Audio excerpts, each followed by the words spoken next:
자, 오늘 본문에 보면 예수님의 12제자의 목록이 나옵니다. 이 중에서 지난번에 베드로, 안드레, 또 요한 이렇게 세 사람을 살펴봤고요. 오늘은 야고보에 대해서 한번 살펴보려고 합니다. 오늘 우리가 함께 볼 야고보는 예수님의 최측근 세 제자 중에 한 사람이죠. 베드로, 요한, 야고보, 베드로, 야고보, 요한 이 세 사람이 최측근 세 명이고요. 예수님이 어느 곳에 가든지 항상 이 세 사람을 데리고 가신 것을 알 수가 있습니다. 그런데 이 세 사람 중에서 사실 야고보는 상대적으로 제일 덜 알려져 있습니다. 베드로나 또 요한은 또 많은 성경에서 다루는 여러 가지 이야기와 사건들이 있고, 또 요한은 이제 본인이 많은 성경을 기록을 하다 보니까 더 많이 알려져 있는데요. 상대적으로 최측근인 세 사람 중에 한 사람이긴 하지만 야고보는 좀 많이 알려져 있지 않고, 야고보가 사실 등장을 할 때 혼자 등장을 하는 것은 딱 한 군데, 사도행전 12장에서 야고보가 순교할 때 그때 딱 한 번 야고보 혼자 나오고요. 그 대부분 야고보가 나오는 데는 그의 형제 요한과 늘 함께 나옵니다. 그래서 사실은 야고보에 대해서 우리가 성경에 있는 많은 정보들이 없기 때문에 많은 것을 알기는 어렵습니다. 그러나 성경에 나와 있는 부분들을 조금씩 살펴보면서 이 야고보의 성품이 어떠했고, 또 이 야고보를 통해서 우리가 얻을 수 있는 교훈이 무엇인가, 이런 것들을 좀 살펴보려고 합니다. 특별히 오늘 그 제자들의 12제자의 목록 중에서 야고보와 요한을 소개하는 이 17절에 보면은요, 또 세베대의 아들 야고보와 야고보의 형제 요한이니 이 둘에게는 보아너게 곧 우리의 아들이란 이름을 더하셨으며, 이렇게 이야기를 합니다. 여기서 야고보에 대해서 알 수 있는 두 가지 정보가 있는데요. 하나는 세베대의 아들이라는 것과, 또 하나는 그 별명이 요한과 함께 우레의 아들들, 보아너게라고 하는 우레의 아들들이라고 하는 별명을 예수님께서 그들에게 지어주셨다. 이 두 가지 정보를 알 수가 있습니다. 그런데요, 이 야고보는 이 세베대의 아들들이라고 하는, 야고보와 요한이 세베대의 아들들이라고 하는 이 말에는 상당히 많은 우리의 정보를 그곳에서 이제 찾아볼 수가 있는데요. 이 세베대라고 하는 사람, 그러니까 우리가 성경에 보면 어떤 사람들을 소개를 할 때 누구의 아들 뭐 이렇게 이야기를 할 때 같은 이름을 가진 사람들이 있기 때문에 그 아버지를 말하면서 누구의 아들 이런 식으로 해서 구별하는, 뭐 알페오의 아들 야고보, 또 세베대의 아들 야고보 이렇게 구별하는 면도 있지만, 또 한편으로는 누구누구의 아들이라고 이렇게 소개를 될 때는요, 대부분 그의 아버지가 굉장히 그 초대교회에서 유명한 사람이거나 또는 그 당시 아주 유명한 사람이었기 때문에 또 이야기를 하는 경우도 많이 있습니다. 여기서 보면 세베대의 아들이라고 소개가 되고 있는 야고보와 요한은요, 이 세베대가 그 당시에 되게 좀 유명한 사람 또는 유력한 사람이었다는 것을 알 수가 있어요.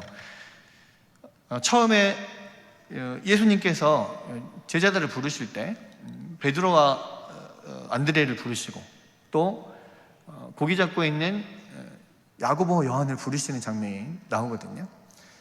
근데 재미있는 것은 그 두 형제들 다 예수님이 불렀을 때 다 배와 그물을 버려두고 예수님을 따랐습니다. 그런데 이 세베대의 아들 야고보와 요한을 불렀을 때 거기에 뭐라고 이야기가 되어 있냐면, 야고보와 요한이 아버지 세베대와 그 품꾼들과 배를 버려두고 예수님을 따랐다, 이렇게 나오거든요. 근데 여러분, 이 세베대가 그 당시에 이제 갈릴리에서 굉장히 큰 규모로 고기잡이를 했던 사람이라는 것을 알 수가 있어요. 왜냐하면 많은 품꾼들을 두고 그들을 고용해서 고기를 잡을 정도였기 때문에 베드로와 안드레 같은 그 경우에는 품꾼들을 써서 이렇게 했다고 나오진 않아요. 근데 특별히 이 세베대의 아들들 또 세베대 집안은 품꾼들을 두고 이 고기잡이를 했다, 이런 것들을 볼 수 있을 때 볼 때에 세베대의 어떤 가문이 그 야고보와 요한의 가문이 좀 경제적으로 많이 부유한 그런 집안이었다라는 것을 알 수가 있고요. 또 하나는요, 요한복음에 보면 예수님께서 그 로마 병정들, 우리 대제사장의 하인들에 의해서 잡혀가서 대제사장의 뜰에 들어가 있을 때 베드로가 그 뜰 안으로 들어가잖아요. 근데 그 베드로를 들어가게 해준 사람이 누구냐면 바로 요한이라고 이야기하고 있습니다. 근데 그때 뭐라고 기록이 되어 있냐면 사도 요한이 대제사장과 아는 사이여서 베드로를 그 대제사장의 안뜰에 넣어줄 수 있었다고 표현이 되거든요. 그러니까 아마도 사도 요한이 개인적으로 대제사장을 알았던 것이 아니라 그 가문이 대제사장의 가문과 연관이 있을 것이다, 이렇게 우리는 추정을 합니다. 실제적으로 초대교회의 어떤 그 기록에 의하면요, 이 세베대의 가문이 레위인으로서 대제사장 가문과 아주 밀접한 연관을 가지고 있었다라고 하는 또 그런 기록이 있습니다. 그런 것을 볼 때요, 이 세베대의 가문, 세베대의 집안, 또 야고보와 요한의 집안은 굉장히 부유하고 또 그때 당시에 대제사장의 집안과 가까운 그러한 또 어느 정도의 권력을 가지고 있는 그런 집안이었을 것이다 라고 생각을 할 수가 있는 거죠. 게다가 이 사람들은, 이 가문은 예루살렘 근처에서 사는 게 아니고 예루살렘에서 떨어져 있는 갈릴리 호수 주변에 그곳에서 갈릴리 지방에서 살고 있었단 말이에요. 그러니까 재력도 있고 나름대로 권력의 어떤 연관도 있는데 지방에서 살고 있어요. 지방 유지죠. 지방 그 지역에서, 갈릴리 지역에서 아주 어떤 유력한 그런 집안이었다, 이렇게 생각을 할 수가 있는 겁니다. 실제로 이 세베대의 아들들의 어머니인, 그러니까 야고보와 요한의 어머니인 살로메는 나중에 이제 요한복음 뒷부분에 예수님께서 돌아가실 당시에 예수님이 십자가에 돌아가실 때 같이 함께 그 장면을 보던 여러 여인 중에 한 명으로 나옵니다. 그 세베대의 아들들의 어머니 또는 살로메, 이렇게 이야기도 되고요. 요한복음에 보면은 예수님의 이모, 이렇게 나옵니다. 그러니까 사실 그 예수님의 모친 마리아는 누가복음에 보면 그 제사장인 사가랴와 엘리사벳의 친척이었다 그랬지 않습니까? 그러니까 레이지파였다는 거죠. 또 세베대의 집안도 레이지파였고 그런 관계가 있었다, 또 굉장히 유력한 집안이었다, 이렇게 생각을 할 수가 있어요. 그러면 사실 그러한 이 야고보는 이 세베대의 가문, 그 당시에 아주 유력한 가문의 맏형이었습니다. 첫째 아들. 그러니까 우리가 왜 야고보를 요한보다 형일 것이라고 생각을 하냐면, 성경에 항상 야고보와 요한이 등장할 때마다 늘 야고보가 먼저 나오거든요. 그러니까 야고보를 아마 그 세베대 가문의 가정에서의 맏형이었을 것이라고 생각을 하는 거죠. 여러분 생각해 보십시오. 그때 당시에 굉장히 유력한 집안, 또 부유한 집안의 맏아들이에요. 여러분, 그러면 사실 예수님의 그 12 제자들 중에서 어쩌면 야고보가 가장 유명해야 되지 않을까요? 가장 유명할 수 있는 가능성이 많죠. 그래서 사실 상당히 그 야고보에 대한 정보나 야고보가 이 성경에 많이 등장하지 않는 것이 인간적으로 생각하면 굉장히 의외다, 이렇게 생각을 할 수가 있어요. 아마도 그래서 그러한 어떤 유력한 가문, 또 부유한 가문의 맏형이었던 야고보, 그래서 이 야고보는요, 아마 그렇기 때문에 어떤 권력에 대한 욕구가 굉장히 있었을 거예요. 그리고 어떤 그 집안에서의 또 첫째니까. 야고보와 요한은 관계 안에서도 동생, 내가 형이고 동생이니까 더 뭔가 좀 내가 더 위에 있어야 된다 생각을 했을 것이고, 예수님의 그 수제자 격인 베드로 또 안드레 집안과 야고보와 요한의 집안을 비교해도 사실 꿀릴 게 없거든요. 근데 보면은 항상 자기는 베드로보다 더 밑에 항상 2인자로 계속 이렇게 살아가는 거예요. 굉장히 그 부분에 대해서 불만이 아마 있었을 거라고 생각합니다. 성경에 그 예수님의 12제자의 명단이 나오는 것을 보면 대부분 베드로 다음에 야고보가 나오거든요. 물론 야고보 대신에 안드레가 나오는 경우도 있고 그렇습니다만, 제가 그런 것들로 봤을 때 그 12명의 그룹 안에서 제2인자 역할들을 했을 거예요.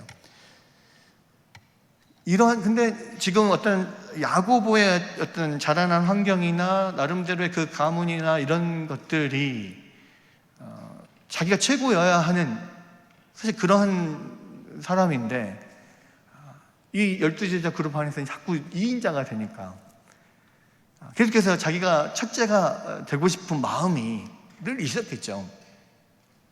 그래서 항상 성경에 보면 제자들 사이에서 누가 제일 크냐라고 하는 논쟁이 여러 번 나와요.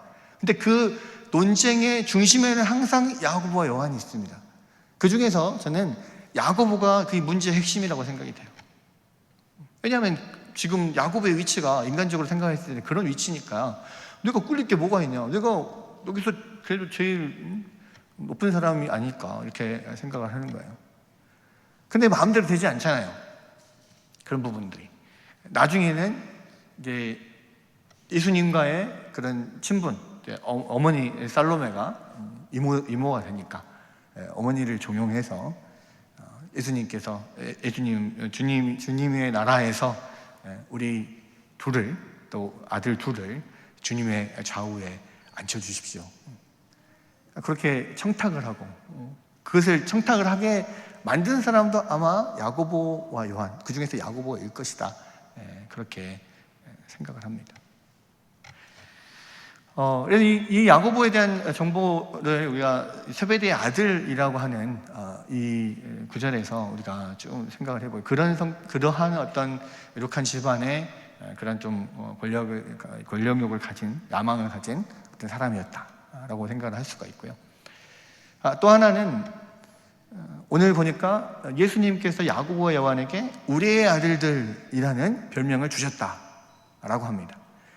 지난번에 요한 설명할 때 말씀드렸던 것처럼 이 우리의 아들들은 그들의 어떤 아주 급한 폭발적인 이 우레 같은, 천둥 같은, 이 벼락 같은 이런 성질 때문에, 성격 때문에 예수님께서 그들에게 우리 아들들, 보아너게다, 이렇게 별명을 주셨을 거라고 생각이 됩니다. 근데 그러한 급한 성격, 굉장히 폭발적이고 벼락 같은, 불 같은 그런 성격을 야고보가 가졌다라고 하는 것을 우리가 어떻게 알 수 있냐면, 가장 대표적인 사건이 누가복음 9장 51절에서 56절의 이 사건인데요. 한번 읽어보겠습니다. 이 누가복음 9장 51절에서 56절 다 같이 한번 읽어보겠습니다. 시작. 예수께서 승천하실 기약이 차감해 예루살렘을 향하여 올라가기로 굳게 결심하시고 사자들을 앞서 보내심에 그들이 가서 예수를 위하여 준비하려고 사마리아인의 한 마을에 들어갔더니 예수께서 예루살렘을 향하여 가시기 때문에 그들이 받아들이지 아니하는지라. 제자 야고보와 요한이 이를 보고 이르되 주여 우리가 불을 명하여 하늘로부터 내려 저들을 멸하라 하기를 원하시나이까. 예수께서 돌아보시며 꾸짖으시고 함께 다른 마을로 가시니라. 자, 이 사건이 이 우리의 아들들이라고 하는 이들의 별명에 가장 적합한, 어쩌면 이 사건에서 그들의 별명이 나왔을지도 모르겠어요. 여기 보면 예수님께서 이제 승천하실 때가 오자, 십자가에 돌아가실 때가 오자 예루살렘으로 올라가기로 결심을 하십니다. 그리고는 사마리아를 통과하여 가시려고 사자들을 앞서 보내셨다 그랬어요. 그런데 사마리아인들이 예수님의 일행이 예루살렘을 향해 가시기 때문에 배척했다 그랬고요. 이에 야고보와 요한이 분노하여서 예수님께 하늘로부터 불을 내려서 저들을 멸하기를 허락하여 달라 이렇게 요청을 합니다. 그러자 예수님께서 그들을 나무라시고 다른 마을로 가셨다라고 하는 것이 사건의 전말이죠. 우리가 이 사건을 보면 정말 이 야고보와 요한이 우리의 아들들이구나라고 생각을 할 만큼 그들이 굉장히 그런 막 격렬한 분노를 터뜨리고 폭발적인 분노를 터뜨린 것을 보게 되는데요. 여기서 이 사건에 대해서 몇 가지 의문이 좀 들어요. 그러니까 첫 번째는 왜 사마리아 사람들이 예수님의 일행을 배척했을까 하는 것이고요. 두 번째는 또 야고보와 요한은 거기에 대해서 왜 그렇게 분노를 했을까? 세 번째는 왜 그리고 갑자기 뜬금없이 하늘에서 불을 내려서 저들을 태워버리도록 허락해 주십시오 이렇게 이야기를 했을까? 왜냐하면 성경에서 한 번도 예수님이 뭐 하늘에서 불을 내려서 뭐를 태워버리고 이런 적이 없었거든요. 근데 갑자기 왜 야고보와 요한은 하늘에서 불을 내려서 저들을 멸하도록 허락해 주십시오 막 이랬을까요? 이 세 가지 의문을 좀 하나씩 좀 생각을 해보고 싶은데요. 자, 먼저 이 사마리아 사람들은 왜 예수님의 일행을 배척했을까? 여러분, 여기서 보면 예수께서 예루살렘을 향하여 가시기 때문이다 이렇게 본문은 이야기를 하고 있습니다. 그러니까 예수님 당시에 이 사마리아인들은요, 유대인들에게 굉장히 멸시를 당하는 사람들이었고, 그 땅을, 사마리아 땅을 밟는 것도 부정하다고 생각을 해서, 보통 여행을 하면 이 이스라엘의 어떤 지도를 보면 맨 위쪽에 갈릴리 지방, 그 다음에 가운데가 사마리아 지방, 그 다음에 밑에가 이제 예루살렘 및 유대 지방인데, 갈릴리에서 예루살렘으로 가려면 이 사마리아를 반드시 통과해서 가야 되는데, 이 사마리아 땅을 밟지 않으려고 유대인들은 이 요단강을 건너서 요단강 동편으로 밑으로 이동을 했다가 예루살렘 근처에 와서 다시 요단강을 건너서 이렇게 들어갔다는 거죠. 이 사마리아를 건너뛰어서 이렇게 들어갔거든요. 항상 유대인들은 그런 식으로 갈릴리와 예루살렘, 유대를 왔다 갔다 했습니다. 근데요, 왜 그러면 유대인들이 사마리아인들을 경멸했냐? 이 사마리아 지역은 북이스라엘 지역입니다. 옛날 북이스라엘, 남유다 이렇게 나눠져 있을 때, 근데 이 북이스라엘이 아수르에게 망하잖아요.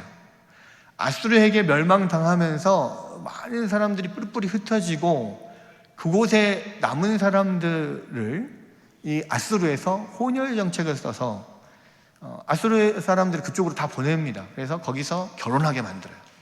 그래서 그 사람들이 피가 섞이면서 혼혈 민족이 되고, 또 그냥 결혼하면서 피만 섞인 것이 아니라 자기들이 섬기던 신들을 다 가지고 와요. 그래서 이 사람들은 하나님을 섬기면서 또 다른 결혼한 배우자의 신을 또 같이 섬겨요.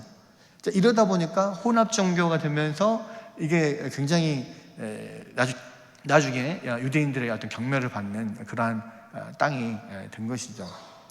근데 대부분은 유대인들이 갈릴리에서 유다를 왔다 갔다 할 때 이 사마리아를 피해서 가는데, 예수님은 항상 사마리아를 통과해서 가셨어요. 오늘도 보니까 사마리아를 통과해서 가려고 하는데, 그 전에는 사마리아 사람들이 예수님을 막지 않았거든요. 근데 오늘 보니까 예수님을 막아요. 이유가 뭐냐? 예루살렘으로 향해 가기 때문이라 그렇습니다. 자, 예수님이 예루살렘으로 지금 가는 이유는 6월절 명절을 맞이하여서 예루살렘 성전에 가서 모든 이스라엘 남자들이 예배를 드려야 되기 때문에 가는 것이고, 그리고 그때를 기해서 예수님이 십자가에 못 박히신 그런 때이기 때문에 가는 거거든요. 사마리아 사람들이 그거 알아요. 지금 예수님 일행이 예루살렘으로 예배 드리러 가는 것을 알아요. 그러니까 막았다는 겁니다.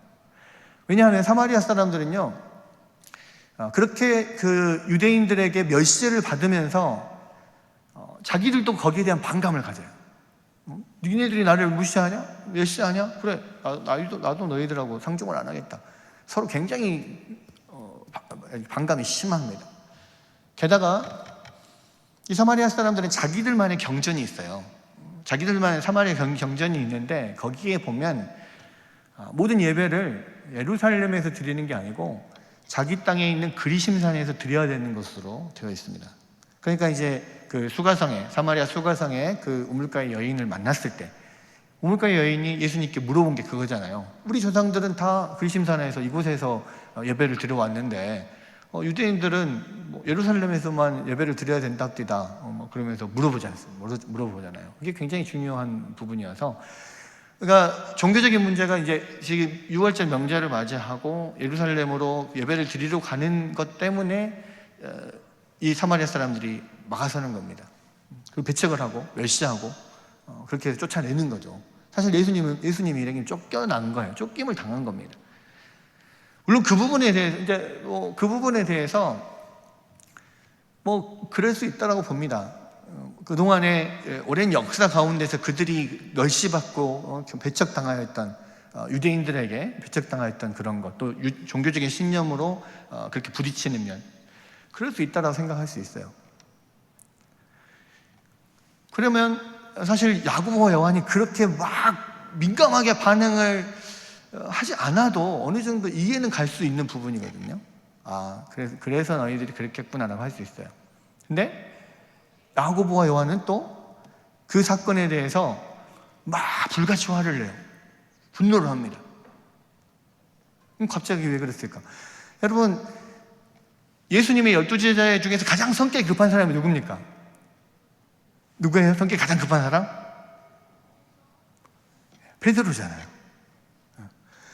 근데 그 성격이 급하다는 베드로조차도 가만히 있는데 야고보와 요한이 불같이 화를 내면서 쟤네들이 다 그냥 멸망시켜버리도록 허락해 주십시오, 막 이렇게 이야기를 하는 거예요. 근데 이 야고보와 요한이 또 그렇게 불같이 화를 내는 데는 또 나름의 이유가 있습니다. 왜냐하면 일반적인 유대인들은 사마리아인들을 그렇게 배척하고 멸시하고 경멸했죠. 그 땅을 밟는 것조차도 부정하게 여겼습니다. 그러니까 예수님께서 수가성에서 사마리아 여인과 대화를 나누고 그 사마리아 여인이 떠준 물을 마시고, 이것은 상상도 할 수 없는 일이에요.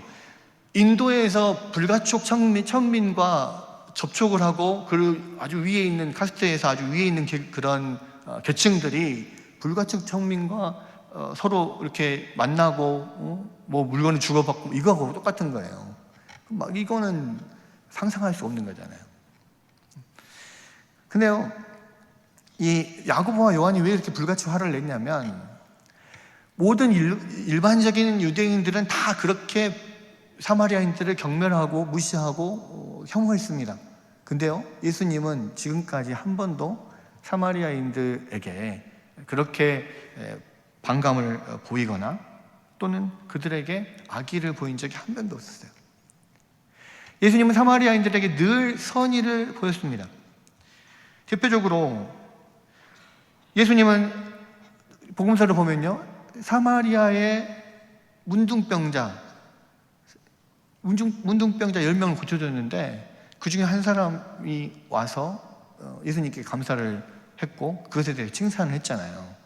그때 그 문둥병자가 사마리아인이었어요. 그죠?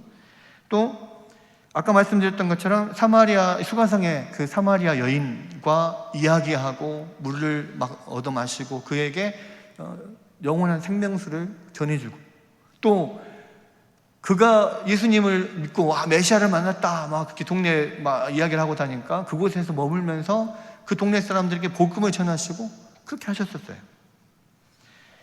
또 예수님은 일명 선한 사마리아인의 비유라고 하는 유명한 비유에서 그 사마리아인을 굉장한 어떤 한 사람의 영웅으로서 그렇게 묘사를 했습니다. 그러니까 예수님은요, 성경에 보면 언제나 사마리아인들을 향해서 온유하게 대하시고 선의로 대했는데 이 사마리아인들이 예수님을 그렇게 의도적으로 막 배척하고 쫓아내고 하니까 이 야고보와 요한이 그냥 의분에 가득 차게 된 거죠.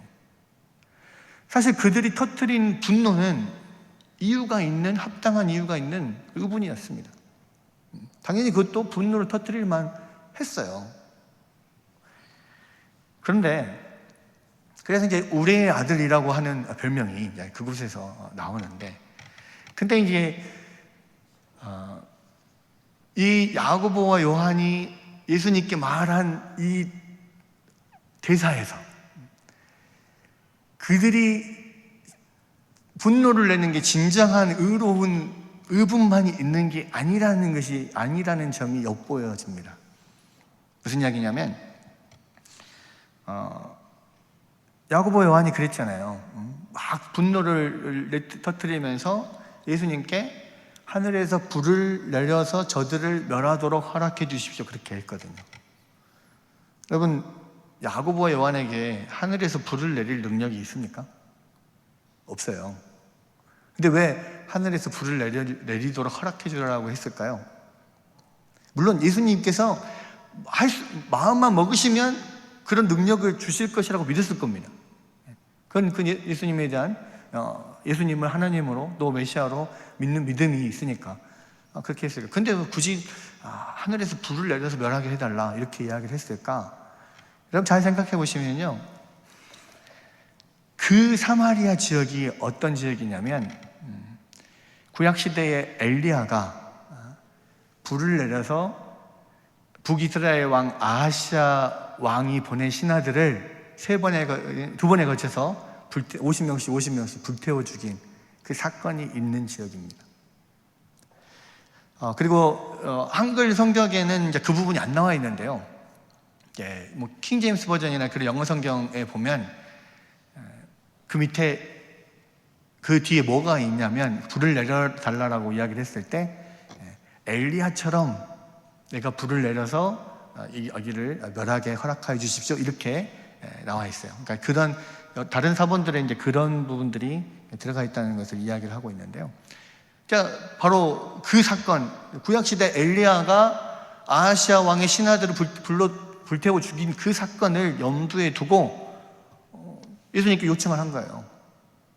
근데 여러분, 이 야고보와 요한 안에 정말 하나님 앞에서의 그런 예수님에 대한 그런 나름대로 예수님에 대해서 잘못 대하는 사마리아인들에 대한 의로운 분노가 일어난 것에 대해서는 그렇다 칠 수 있는데, 야고보 요한은요 자기를 엘리야에 비유를 하고 있거든요. 그러니까 약간의 사심이 들어가 있어요. 그러니까 야고보와 요한이 어느 정도의 그런 권력욕 같은 것이 있다고 했지 않습니까? 정말 그 엘리야라고 생각하면 구약시대의 가장 위대한 선지자 중에 한 명이에요.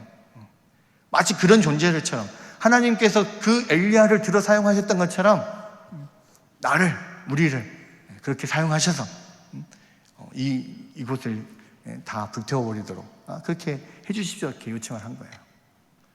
그러니까 어떻게 보면 의분이라고 생각을 할 수 있는데 그 안에는 보니까 그런 나름대로의 권력에 대한 야망에 대한 사심이 들어가 있는 거죠. 결국엔 나중에 가면 이제 예루살렘의 근처에 가서 예수님이 십자가에 못 박히시기 전에 자기 어머니를 통해서 예수님께 청탁을 하잖아요. 예수님 좌우편에 앉으라. 그러니까 야고보에게는 그런 마음, 요한도 변화되기 전까지는 그런 마음이 들어가 있는 겁니다. 여러분, 야고보에 대해서는 우리가 많은 그런 사건들을 성경에서 볼 수 없기 때문에 우리가 많은 이야기를 할 수는 없어요. 그런데 분명한 것은 야고보는 그렇게 성격이 급하고 열정적이고 불같고 막 이러한 성격을 가지고 있고 나름대로 열심히 있고 열정이 있는 사람이었다는 것입니다. 그래서 제가 오늘 그 야고보 제목을 정열의 사도, 열정의 사도, 야고보 이렇게 정한 건데요. 여러분, 분명히 열정은 교회 안에서 하나님의 백성들에게 꼭 필요한 거예요. 성경에서도 보면 열심을 내라, 열정을 내라 이야기하지 않습니까? 그러니까 요한계시록에서도 라오디게아 교회에 미적지근해서 차지도 덥지도 않은 교회를 향하여서 내가 열심을 내라 이렇게 이야기를 하거든요. 여러분, 의를 위한 열심은 좋습니다. 뭔가를 열심을 내는 것은, 열정을 가지고 막 하는 것은요, 어떠한 일을 이루는 힘이 있어요.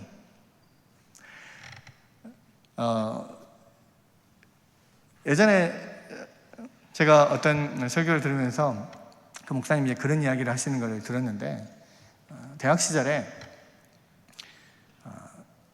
국어 과목, 그러니까 문학 과목의 이제 수업을 들었는데, 거기 이제 시험 문제에 김동인의 감자에 대해서 쓰시오 뭐 이런 시험 문제가 나왔다는 거예요. 근데 이분은 경영학적으로 공부를 하신 분이고 별로 이렇게 문학에 관심이 없고 공부를 거의 안 해가지고 들어갔는데, 김동인의 감자가 뭔지를 이제 뭐 읽어본 적도 없고 알 수도 없고, 근데 뭔가는 써야 되겠고 곰곰이 생각을 하다가 내가 경영학도니까 경영학도로서 감자에 대해서 쓰자. 그래서 감자의 기원, 감자는 어디서부터 나왔고 어떻게 들어왔고 감자의 유통 경로가 어떻고 가격은 어떻게 형성이 되고 감자를 어떻게 깎아야 되고 감자를 잘 삶는 방법, 잘 익었는지 안 익었는지 젓가락으로 찔러본다. 뭐 이러면서 감자채 볶음 방법, 자기가 아는 감자에 대한 모든 정보는 거기에다 다 기록을 했다는 거예요. 물론 김동인의 감자는 전혀 그 감자와 상관없는 감자인데, 근데 그렇게 해놓고 나름대로 이게 아는 것 있는 거 없는 거 다 쓰고 나오니까, 빽빽하게 막 그냥 몇 장씩 쓰고 나오니까 나름대로 다 이루었다, 그런 마음을 가졌던가 봐요. 근데 학점에 대해서는 별 기대를 안 했답니다. 그런데 나중에 성적이 나왔는데 학교에서 그 국어과 교수님들이 그분을 불렀다는 거예요. 학교로 와라. 그래서 이제 자기는 큰일 났다. 이거는 뭐 문학을 모독하는 행위다. 뭐 이런 뭐 이야기를 듣고 굉장히 낙제를 할까봐 걱정을 하고 갔는데, 그 교수님들이 모여 있는 사무실을 문을 열고 들어가니까 교수님들이 다 깔깔깔깔 웃으면서 네가 그놈이냐? 이러면서 말도 안 되는 답안지지만 너의 열심을 봐서 B를 주겠다. 그랬다는 거예요. 그러면서 그 목사님 그런 이야기를 하는 거죠. 진짜 말도 안 되지만 열심만 있어도 B는 받는다. 그러니까 어떤 사람은 능력이 없다, 어떤 사람은 뭐 어쩌다 많은 여러 가지 많은 핑계를 대고 이야기를 하지만 아무것도 없어도 열심만 있어도 B 이상을 할 수 있는데 왜 열심을 내지 않느냐, 그런 이야기를 하는 것을 들은 적이 있어요. 굉장히 많은 공감이 됐습니다. 여러분, 이 열정은요 많은 일을 이루는 힘이 있어요. 그리고 교회 안에서 이러한 이런 열정은 반드시 필요합니다.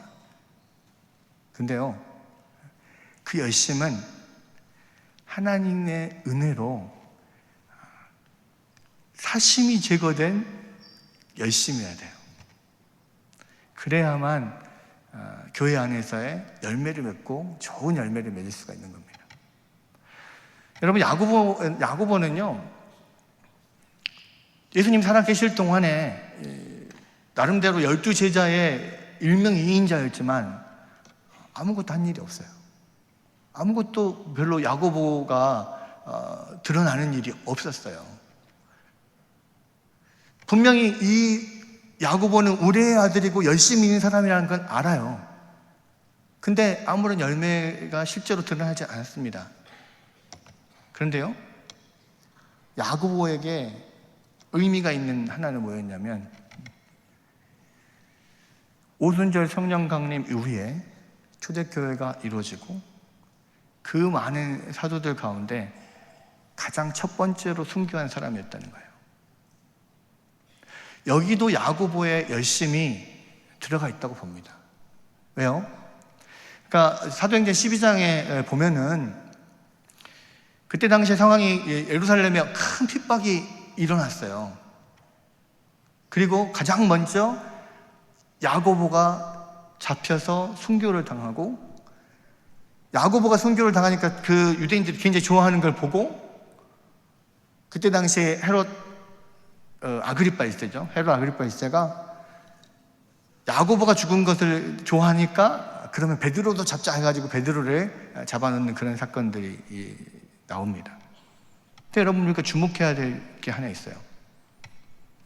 그 많은 사도들 중에요, 제일 먼저 이 헤롯 아그리파 1세의 지목을 받고 죽임을 당하는 사람이 야고보 사도였다는 거예요. 여러분 생각해 보십시오. 만약에 초대교회를 무너뜨리려면 가장 핵심적인 사람을 먼저 죽여야 되겠죠. 그럼 초대교회 가장 핵심적인 사람이 누굽니까? 베드로잖아요. 또 요한이잖아요. 사도행전 보면 베드로와 요한이 많은 일들을 초창기에 전반부에 많은 일들을 하지 않습니까? 근데 왜 헤롯은 야고보를 제일 먼저 잡아 죽였을까요? 물론 그럴 수 있습니다. 야고보가 지 성격대로 또 나대다가 제일 먼저 죽었구나, 이렇게 생각할 수도 있어요. 그런데 모든 정치나 전쟁에서 상대방을 제압하는데 가장 첫 번째는 뭐냐면 우두머리를 부수는 거거든요. 적군의 수장을 죽이는 거, 이것이 가장 첫 번째 승리의 지름길입니다. 헤롯이 초대교회를 핍박하려면요, 가장 영향력이 큰 사람을 먼저 죽여야 되는 거죠. 근데 야고보를 죽였다는 거예요. 그리고 베드로를 죽이려고 했어요. 무슨 얘기냐면, 야고보의 열심은 예수님이 돌아가시고 성령 강림한 이후에, 성령을 받으신 이후에 그 열심이 하나님의 은혜로 잘 정제되어서 그 안에서 사심이 빠지면서 그 짧은 순간에 초대교회에 굉장한 큰 지도력을 발휘하는 지도자로 올라섰다는 거예요. 여러분, 그렇게 예수님께서 살아계실 때 또 12 제자 중에서 첫째가 되기 원했던 2인자 야고보는 결국은 죽을 때 가장 먼저 죽는 첫째가 된 거죠. 여러분의 야고보를 통해서 우리가 생각해야 될 것이 그것입니다. 여러분, 본성적으로 우리가 열심히 있는 거, 열정이 있는 거 정말 좋아요. 꼭 필요해요. 교회는 그런 사람들이 많이 필요합니다. 그런데요, 그런 열정과 열심은요, 성령에 의해서 절제돼야 되고 성령의 은혜로 그 안에서 사심이 빠져야 돼요. 사심이 빠진 열심은 하나님의 놀라운 역사를 이루는 능력이 있습니다. 여러분, 주님께서 우리 가운데 12 제자를 주셨고 각각 다른 그런 여러 가지 성격과 유형들을 통하여서 우리에게 분명히 하시고 싶은 말씀이 있어요. 그 12 제자는요, 우리 교회 안에 다 필요하신 분들이고 필요한 사람들이고 그 초대교회 역사에서 많은 영향력을 발휘했던 사람들이에요. 야고보와 같이 정말 열심히 있고 열정이 있는 성격이 폭급한 우리의 아들과 같은 그런 사람들도 교회 안에 필요합니다. 그리고 그런 사람들이 많은 일을 이뤄요. 그런 한 가지 주의할 점이 있습니다. 사심이 빠져야 돼요. 그리고 성령의 은혜로 다루어져야 됩니다. 성령의 은혜로 정죄되어진 열심, 그것이 하나님께 귀히 쓰임받는다는 사실을 우리는 야고보를 통해서 알 수 있는 것이죠.